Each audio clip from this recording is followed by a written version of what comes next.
الحمد لله وكفى وسلام على عباده الذين اصطفى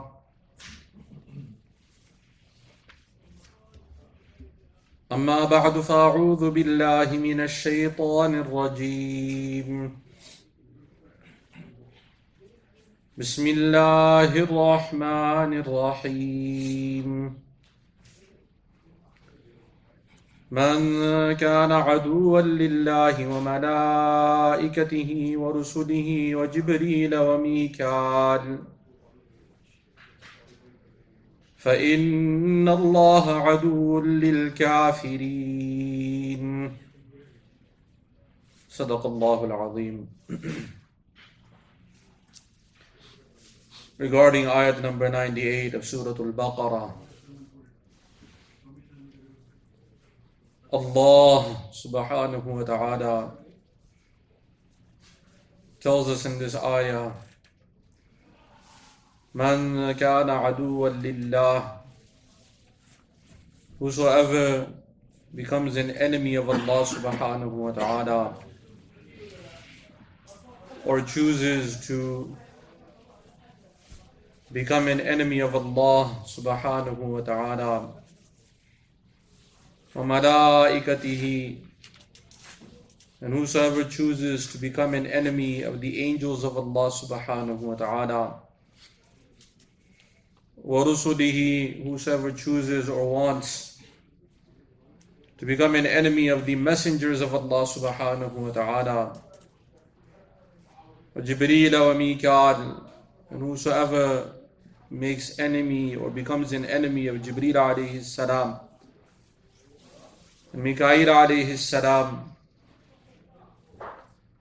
فَإِنَّ اللَّهَ عَدُوٌّ لِلْكَافِرِينَ, then the reality is, or the fact of the matter is, that Allah subhanahu wa ta'ala, He will become an enemy of the kafirin, of those who are kafir. To come to the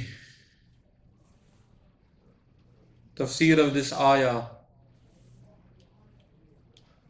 we as human beings, as insan, Allah subhanahu wa ta'ala has given us this ability to choose friends and to choose enemies. Wise people, they are very, very careful with these two particular groups. Wise people are very careful who they befriend, and they're more careful who they become an enemy with, or who they choose as their enemy. Because your friends, they shape you, they make you, they build you or they break you.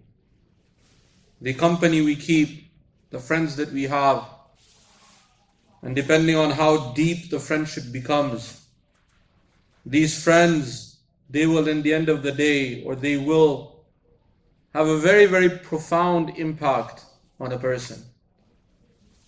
The people that we keep contact with, the people that we talk to, the people that we keep company with.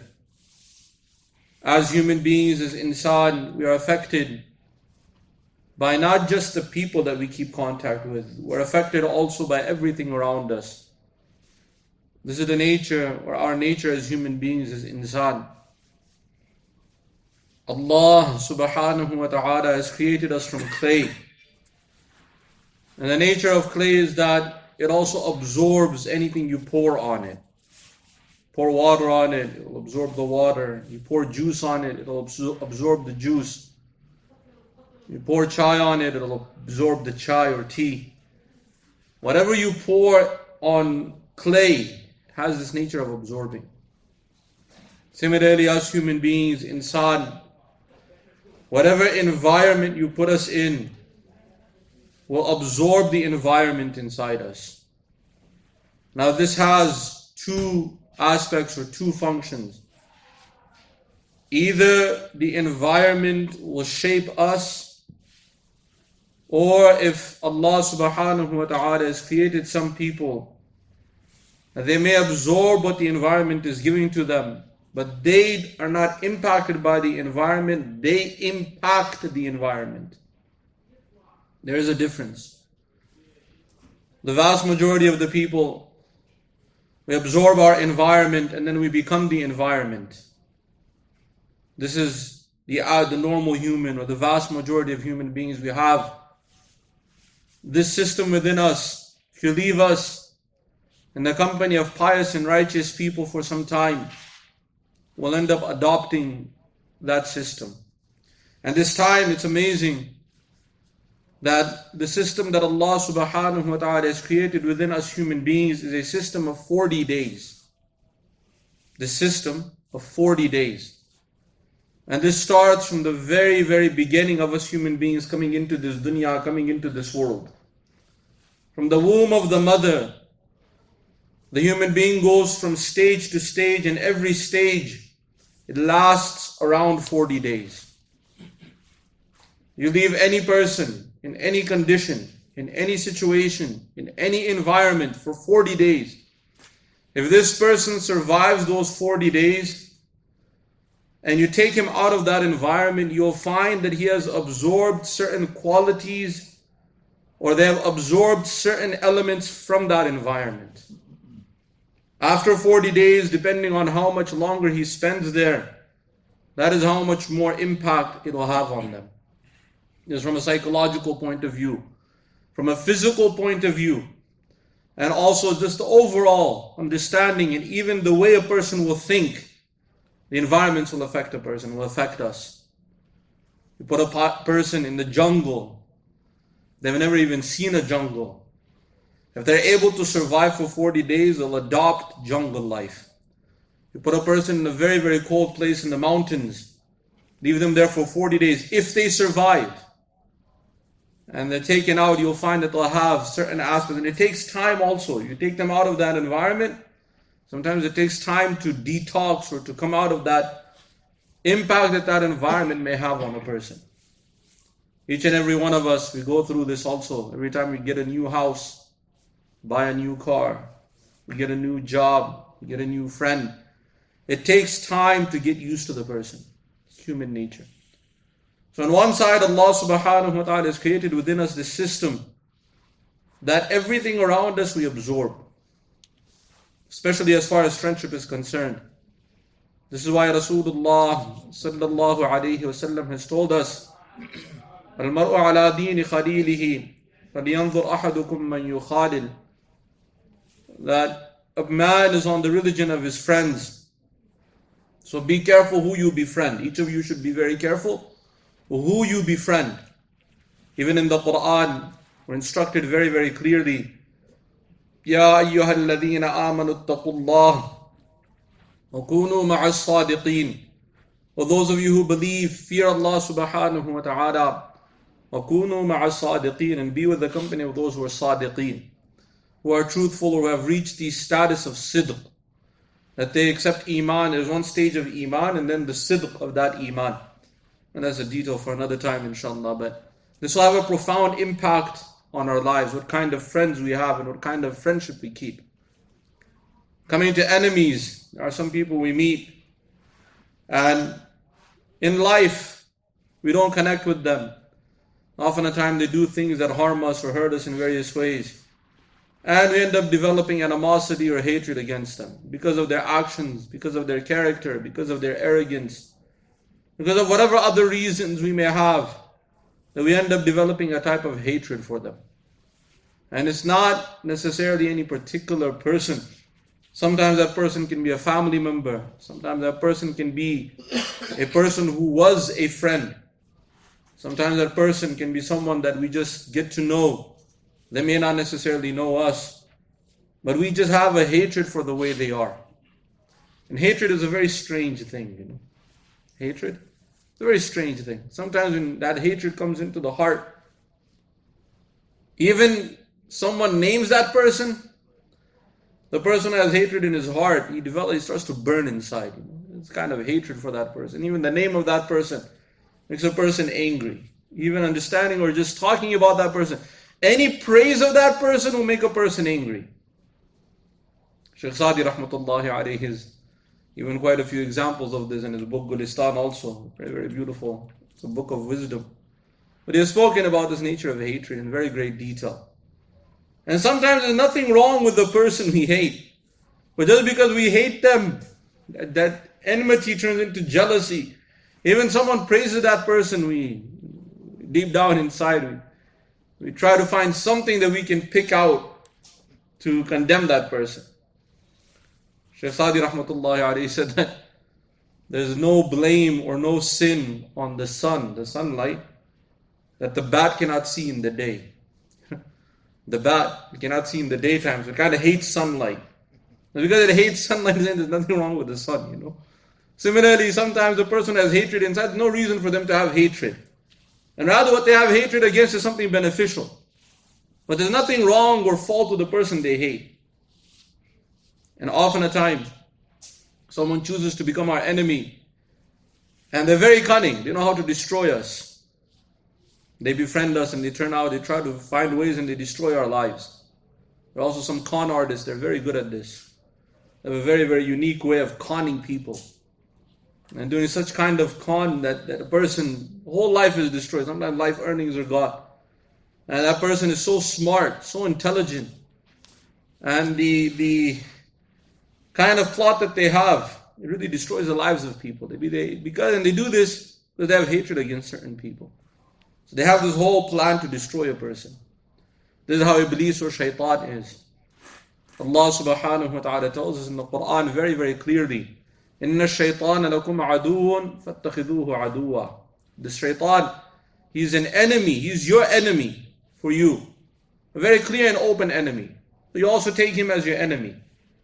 Now the reason he has chosen to become the enemy of mankind is because it was the creation of this insan, the creation of us human beings, that Iblis or Shaitan, he refused to do sajda to Adam alayhi salam.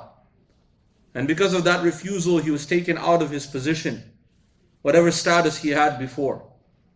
That built within him, developed within him such hatred, that he even swore by Allah subhanahu wa ta'ala that he would mislead this humanity and take the vast majority of mankind to Jahannam with him, and make them ungrateful. Develop within them this quality of kufr, ungratitude. But there are people on this earth who Allah subhanahu wa ta'ala has created. And they have such attachment to their desires. They have such attachment to this dunya, to the material things of this dunya, of this world, that anytime someone tells them what they're doing is wrong, they hate that person. This was the nature of the Bani Israel, that Allah subhanahu wa ta'ala, He sent to them many, many anbiya alayhimus salam, many, many prophets and messengers. And the message of these prophets was very clear. Believe in Allah subhanahu wa ta'ala and give up the lifestyle of arrogance and the lifestyle of all this greed and materialism that you have. All of the things that are coming from shaitan, give up this life of shaitan. But the Bani Israel, most of them, a good majority of them, they chose to follow their desires, they chose to follow shaitan. And this was a choice they made, not because they didn't know. They did this knowingly. They recognized the messengers of Allah subhanahu wa ta'ala. They recognized the favors of Allah subhanahu wa ta'ala. So many miracles in these anbiya alayhimus salam, they performed in front of them. They proved to them time and again that Allah subhanahu wa ta'ala exists. But these people, they were so attached to their desires. They were so attached to their materialism and their material life that it was difficult for them to give up that life. And rather than giving up that life, they chose to become enemies of the messengers of Allah subhanahu wa ta'ala. And a time came where that enmity passed on to their generation and the next generation, generations to come. And that turned into enmity and a kind of, they chose to become the enemies of Allah subhanahu wa ta'ala. The enemies of the deen of Allah subhanahu wa ta'ala. They made various plots to turn people away from the deen of Allah subhanahu wa ta'ala. They made various plots against the righteous people, against the anbiya alayhimus salam, against the sahaba, the companions of those prophets and messengers. Now, whenever someone chooses an enemy, or chooses to make someone an enemy, if they're a foolish person, they'll make an enemy of someone that can completely obliterate them, completely destroy them. Wise people, they're very careful who they make enemies with. So these people, they did not realize, and even if they did realize, their arrogance was such that they were not ready to accept the fact that Allah subhanahu wa ta'ala has created them. And He has complete control of their lives, complete control of everything in their life. Allah subhanahu wa ta'ala in various places in the Quran, He gives us stern warnings about His power. He gives us stern warnings about what kind of control He has. In the Ayat, and it's amazing that there are some surahs that subhanallah, the message of those surahs is so deep. One of them, Surah Al-An'am. In Surah Al-An'am, Allah subhanahu wa ta'ala in a few places in Surah Al-An'am, He gives us very, very unique warnings regarding His power and what type of adhab and punishment He can send. In various places. Allah subhanahu wa ta'ala tells us, قُلْ أَرَأَيْتُمْ إِنْ أَخَذَ اللَّهُ سَمْعَكُمْ وَأَبْصَارَكُمْ وَخَتَمَ عَلَىٰ قُلُوبِكُمْ مَنْ إِلَهٌ غَيْرُ اللَّهِ يَأْتِيكُمْ بِهِ. Tell them, O Rasulullah sallallahu alayhi wasallam, that don't you see, if Allah subhanahu wa ta'ala snatches away your faculty of hearing, your faculty of sight, and the gift of understanding, if Allah subhanahu wa ta'ala snatches and takes away these gifts from you, مَنْ إِلَهٌ غَيْرُ اللَّهِ يَأْتِيكُمْ بِهِ. What ilah, what God, what power, what force is there that can give you these gifts back? If Allah subhanahu wa ta'ala takes away these faculties, who can give them back to us? There's no system in the universe that can bring these back if Allah subhanahu wa ta'ala does not choose to give it back. Even the whole creation, all of the powerful creations come together just to give us this faculty back. They're not able to do it. This Allah subhanahu wa ta'ala, He mentions one warning. And another warning Allah subhanahu wa ta'ala gives in Surah Al-An'am, that you think that you're safe. But the power and the adhab of Allah subhanahu wa ta'ala is something.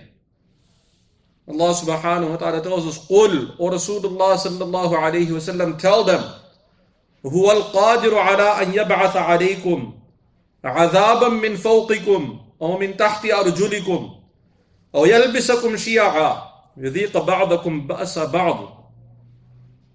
Allah subhanahu wa ta'ala tells us in the Quran that, O Rasulullah sallallahu alayhi wa sallam, tell them that He, Allah subhanahu wa ta'ala, He is that being who has the power to send His adhab against you, to send His punishment against you from above you and from beneath your feet. How many types of adhab from above? Lightning, thunder, rain. These rains turn into floods, the hurricanes, tornadoes, how many different types of adhab. وَمِن تَحْتِ أَرْجُلِكُمْ, right beneath your own feet, the earthquakes, the break in the sinkholes. How many other types of adhab can come? أَوْ يَلْبِسَكُمْ شِيَعًا, or Allah subhanahu wa ta'ala, He has this power that He can make within you groups. These groups are based on racism, based on religious factions. This is of this group and this is of that group. How many different names people have given, different sects within various religions, and one sect is killing the other sect. Now we have groups going around claiming the vast majority of the Muslims are not even Muslim. They're going around killing innocent Muslims. Why is all of this? Adhab and punishment from Allah subhanahu wa ta'ala. يُذِيقَ بَعْضَكُمْ بَأْسَ بَعْضٍ. And a group from amongst you will test your power against the other. Ba's in Arabic, in the Quran, the way it is used, this word ba's, the most severest type of force that can be used against someone. And you see how brutal and how violent some of these groups become against other Muslims. They claim to be Muslim. Remember, killing one innocent Muslim, even one innocent Muslim. Allah subhanahu wa ta'ala warns us in the Quran, وَمَنْ يَقْتُلْ مُؤْمِنًا مُتَعَمِّدًا, Surah An-Nisa. Allah subhanahu wa ta'ala tells us very clearly, وَمَنْ يَقْتُلْ مُؤْمِنًا مُتَعَمِّدًا, whosoever kills a believer intentionally, فَجَزَاؤُهُ جَهَنَّمُ خَالِدًا فِيهَا, And for that person will be eternal damnation in the fire of Jahannam. خَالِدًا فِيهَا. For eternity they'll be in the fire of Jahannam. وَغَضِبَ اللَّهُ عَلَيْهِ. On top of that, they'll have the wrath of Allah subhanahu wa ta'ala on them. وَلَعَنَهُ. They'll have the curse of Allah subhanahu wa ta'ala on them. وَأَعَدَّ لَهُ عَذَابًا عَظِيمًا. On them will be more greater forms of punishments. Sometimes people ask the question, what can be worse than Jahannam? Allah subhanahu wa ta'ala mentions the categories even worse than Jahannam. For who? For that person who kills an innocent Muslim intentionally.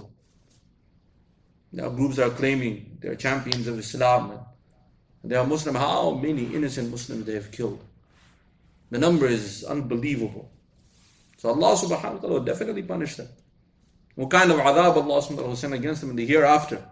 But many of these kind of conditions in this dunya, these are there because on one side it is a test for the righteous people. And on the other side is a punishment for the sinful people. Those who are committing sins bring about the adhab and the wrath of Allah subhanahu wa ta'ala down. It descends based on the actions and the a'mal. So conditions also come. Sayyidina Aisha radiyallahu anha ummul mu'mineen. She asked Rasulullah sallallahu alayhi wa sallam, "Atuhlikuna wa fina salihun?" Will we be destroyed when there are righteous people amongst us? When there are righteous people there, will Allah subhanahu wa ta'ala send punishment again? Will we be destroyed? Rasulullah sallallahu alayhi wa sallam gave the answer, yes. When evil prevails and the righteous people don't make any effort to stop the evil. There's a famous saying, either you're making an effort to change or you're being changed. Either you're making an effort to stop evil or you're being part of it. This is the reality. So either we make an effort to stop the disobedience of Allah subhanahu wa ta'ala, or we are part of allowing that evil to spread. So yes, the punishment of Allah subhanahu wa ta'ala will come. And there's no favoritism when it comes to Allah. When it comes to Allah subhanahu wa ta'ala, He doesn't have any favoritism. It tells us very, very clearly in the ayat of the Quran. Sometimes we think we may be privileged, that I'm doing some good deeds or that some privilege is given. This is what the Bani Israel, they felt. This is why in the Quran, in many places, especially in Surat Baqarah, the Bani Israel are explained in so much detail. They felt that they were privileged. We're told very, very clearly in the ayat of the Quran, again in Surah An-Nisa, لَيْسَ بِأَمَانِيِّكُمْ وَلَا أَمَانِيِّ أَهْلِ الْكِتَابِ. You have to remember this very, very clearly. Allah subhanahu wa ta'ala says, لَيْسَ بِأَمَانِيِّكُمْ. It is not with your hopes, it is not with your desires. That you have this hope that, oh, I'm a believer, I can do whatever I want. That we go about disobeying Allah subhanahu wa ta'ala, knowing that Allah subhanahu wa ta'ala is watching us. We come up with our cunning plans on how to disobey Allah subhanahu wa ta'ala. And you think that nothing will happen. You're some privileged. Because you're a Muslim, now you're privileged. Allah subhanahu wa ta'ala says, لَيْسَ بِأَمَانِيِّكُمْ. It is not with your hopes and dreams. وَلَا أَمَانِيِّ أَهْلِ الْكِتَابِ. It is not with the hopes and dreams of the Ahl Kitab that they feel that they are special. That they are the special nation. That they are, na'udhu billah, the children of Allah. That they feel that they are a special nation and the rest of the world should serve them. It is not with their hopes either. Remember the qanoon of Allah subhanahu wa ta'ala. Remember the sunnah of Allah subhanahu wa ta'ala. The system of Allah subhanahu wa ta'ala. مَنْ يَعْمَلْ سُوءًا يُجْزَ بِهِ. Whosoever does evil, they'll pay for it. Don't think they're going to get away. مَنْ يَعْمَلْ سُوءًا. Whosoever does evil, يُجْزَ بِهِ. They'll be recompensed for it. It's amazing. The Quran is so amazing. So amazing. The words of the, may Allah subhanahu wa ta'ala give us understanding. The words of the Quran, how powerful words are used.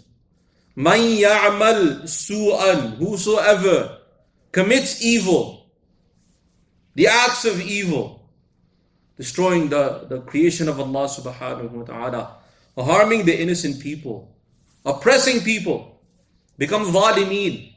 They go about trying to find ways to turn people away from the deen of Allah, try to find problem and fault with the deen of Allah subhanahu wa ta'ala. Allah subhanahu wa ta'ala says, yujza bihi. Allah subhanahu wa ta'ala does not say that He will deal with them. He says, yujza bihi. They will be dealt with, either in this world or in the hereafter.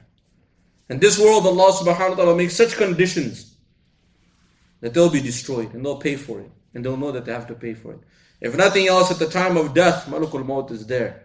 That pain that they will feel, it is something that no matter what pleasures you've had in this dunya, what pleasures you had in this world, all those pleasures will be forgotten. How the pain, sometimes Allah subhanahu wa ta'ala, He tests us, subhanallah. Sometimes Allah subhanahu wa ta'ala, He tests us with some pain.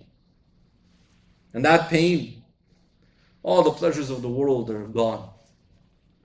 Somebody puts your favorite dish in front of you, food, you can't enjoy it. In your mouth, it's just, the taste is gone, completely gone. Pain is so strange. I'm just talking about simple pain of this dunya. Tooth pain or headache or, whatever other kind of pains we may have. Sometimes the pain is such, we can't even enjoy our food. The most favorite food somebody puts in front of us. You can't enjoy sleep. You can't even sleep. Pain is pain. That's the pain of dunya, pain of this world. The most severest pain is the pain of death. That's how painful it is when we lose one nail. For those who have ever had a nail lost or had their finger crushed, how painful it is. How painful the tooth is when it's being taken out. How painful other parts of the body are. Whatever kind of pain we may ever have. Sometimes Allah subhanahu wa ta'ala, He tests us. It's amazing what kind of body He has given us. The small pinky finger you have on your toe, the small toe you have, and that nail sometimes it cracks. A small nail. And it bothers you so much. It just gives you these little stinging pains that, I'm still here, Sometimes you stub your toe against something, Allahu Akbar. That toe, sometimes you say, there was a joke that, why do you have this small toe? He said, God created this to make sure that all the furniture in the house is in its place, It tells you that this is out of place when you stub your toe, And you feel it. And it's something small pain. They're the pains of this dunya. When a person is dying, from every single organ of the body, the ruh is pulled out. You know how painful that is? There's not one pain. It's the whole body. Every single cell in your body. How many billions of cells we have? The ruh is pulled out of all of them. Very, very painful. No matter what pleasures you had in this dunya, all of that is gone. May Allah subhanahu wa ta'ala give us death with iman. Ameen. May Allah subhanahu wa ta'ala give us death at the time when He's pleased with us. Ameen. Then that time will become very, very pleasurable. Ameen. But for others, Allahu Akbar. So what is this dunya? What is this world? So Allah subhanahu wa ta'ala makes it very clear, Man ya'amal su'an, whosoever commits evil, yujza bihi, they'll be recompensed for it. There's no favoritism with Allah subhanahu wa ta'ala. The system of this dunya is very clear. Yes, for some time. Allah subhanahu wa ta'ala may give some time. When His adhab comes, there were great, great superpowers that have passed. Remember one rule, the sunnah of Allah subhanahu wa ta'ala. Allah subhanahu wa ta'ala, He will tolerate kufr. He will tolerate that you associate even partners with Him. For a long time, He will give a chance. But when you start destroying the creation of Allah, and you start oppressing the makhluqat of Allah, you start oppressing the creation of Allah subhanahu wa ta'ala, then not very long, in a very, very short time, Allah subhanahu wa ta'ala has finished superpowers. Such powers that people could never imagine how this power could ever lose its power. Go back in history, how many superpowers have come. Why were they destroyed? Go read the history of every single superpower. Whenever I'm not just talking about those who are not Muslim. Go read about the Muslims also. There was a time where Islam ruled the world. There was a time where the Muslims ruled the world. There was a time where everyone wanted to be like the Muslim. Today everyone wants to be like the West. Everyone wants to have the latest brands or the latest clothing or whatever comes from the West. Sometimes we even go for Umrah and Hajj and we buy American brand things, just to show that we went for Umrah and Hajj also. Why? Because this is gone everywhere. We go back home to buy American things and bring them here. Why? So we can show off to people. This is something of value. But there was a time when Muslims were like this. Everyone wanted to be like the Muslim. Because Muslims were righteous. They were establishing justice. Any nation that establishes justice, Allah subhanahu wa ta'ala will give them success. Anytime a nation starts oppressing people, go read history. Even they were Muslim, Allah subhanahu wa ta'ala brought such conditions. Sometimes the very people they oppressed turned around and destroyed them. This is not one case, not two cases. How many cases? No favoritism in the sight of Allah subhanahu wa ta'ala. Anytime the ummah has gone into dhulm and oppression, we're not very long. Why? Because indirectly, you're challenging Allah subhanahu wa ta'ala.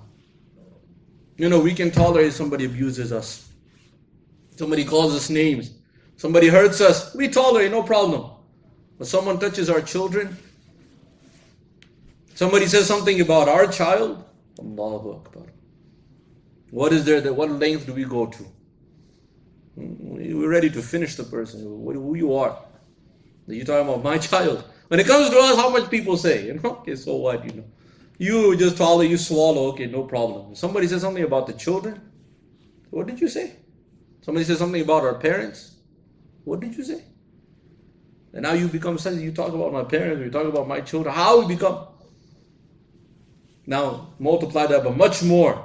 The creation of Allah subhanahu wa ta'ala. And not just the creation, the best creation of Allah subhanahu wa ta'ala. This insan, this human being. Even they may be kafir, they may be disbelievers. The Muslim, anytime they've oppressed even the kuffar, Allah subhanahu wa ta'ala has dealt with the Muslim. What are you doing? Who gave you the right to harm my creation? Yes, I let them live on this earth. I know about their kufr better than you. Who made you judge and jury to come and decide? That's my authority on the Day of Judgment. I will decide what kufr they've done. I will deal with them. Nobody gives you the authority to oppress them in any way. They've done nothing wrong. Their kufr is between me and them. It doesn't involve you. You have no right to oppress them. That's why there's in many ahadith, Rasulullah sallallahu alayhi wa sallam has told us, إِيَّاكَ وَدَعْوَةِ الْمَظْلُومِ. Beware of the dua of the oppressed people. Beware, save yourself from the supplication of the oppressed. Don't oppress someone that they make dua against you. Don't oppress someone that make dua against you. Your life will be destroyed. There will be no barakah, there will be no peace of mind. Don't oppress people. So many times Rasulullah sallallahu alayhi wa sallam has told us. Amongst the other ayat, the dua that is most accepted, the dua of the oppressed. And one hadith it says even they don't believe in Allah, but they cry out. A person and they lose all hope, human nature cries out, Allah, or oh God, whatever being they turn to. In that hopeless state, Allah subhanahu wa ta'ala responds. And He makes a promise that I'll help you. Even they don't believe in Allah. Because you are oppressing the creation of Allah. Take the example of a disobedient child. However disobedient he is. And someone messes with that child, beats up the child, harms the child runs home to the parents. Mom, Dad, such and such person is harming me. What do you think the parents will do? Say, you're disobedient, you deserve. No. They'll say, who touched you? Whatever is between us, you're disobedient, that's between us. Who touched you?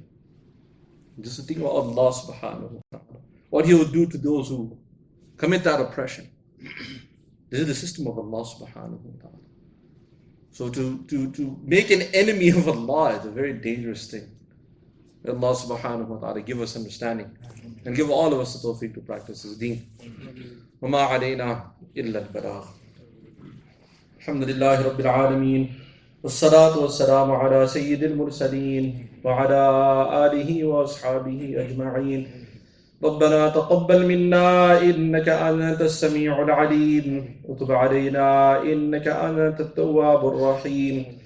اللهم نور قلوبنا بالقرآن وزين أخلاقنا بالقرآن ونجنا من النار بالقرآن وادخلنا في الجنة بالقرآن. اللهم اجعل القرآن لنا في الدنيا قرينا وفي القبر مونسا وعلى الصراط نورا وفي الجنة رفيقا ومن النار سترا وحجابا. ربنا آتنا في الدنيا حسنة وفي الآخرة حسنة وقنا عذاب النار. سبحان ربك رب العزة عما يصفون وسلام على المرسلين والحمد لله رب العالمين. سبحان الله وبحمده. سبحان الله.